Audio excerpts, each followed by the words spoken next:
Hello, this is Reverend Don Lewis coming to you from beautiful Chicago.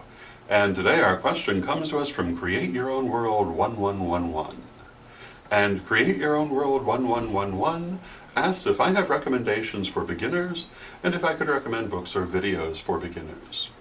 And I do have a number of things I would recommend for beginners, both good things that you should do and things you should watch out for also. What you should do, in my opinion, is that you should begin by not limiting yourself in terms of what you're looking for, but being very open-minded and having a good wide look at the community and all the different things it offers and see what attracts you. There really is something for everyone, and all kinds of different disciplines are out there.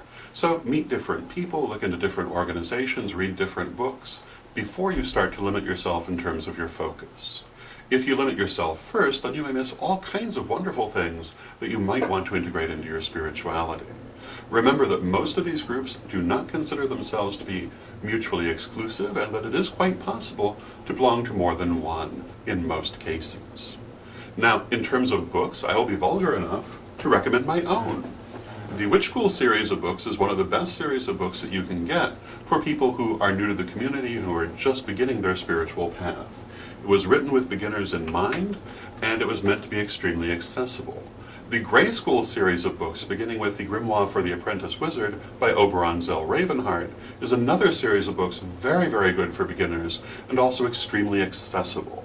Another author who is very good for beginners and who worked very hard to be accessible is the late Scott Cunningham, whose works are universally recommended in my experience.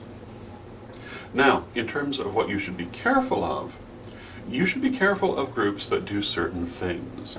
If you're dealing with real-time groups and they try to tell you that if you take classes with them, you must not take classes with anyone else or read anyone else's material, you should probably run as fast as you can, because that means A, they're not secure in their teachings, and B, they're very controlling in their behavior. No one should tell you that you cannot study elsewhere.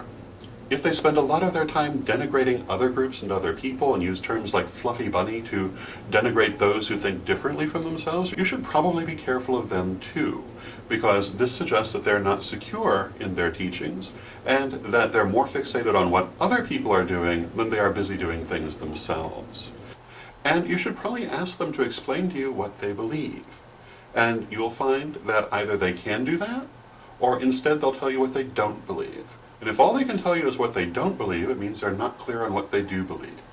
And so you should come to this with critical thinking, and you should make your decisions in terms of whether or not to work with certain groups on whether you like them, and whether they seem to be coherent in what they're saying and teaching. But if they try to be overly controlling, it just is not a good sign. So I hope that answers your question, and until next time, may you blessed be. But wait, don't forget our books. Witch School, 1st, 2nd, and 3rd degree, and also Living the Wiccan Life, and Ritual in Theory and Practice, available at a bookstore near you, or get them direct from us at www.witchschoolstore.com.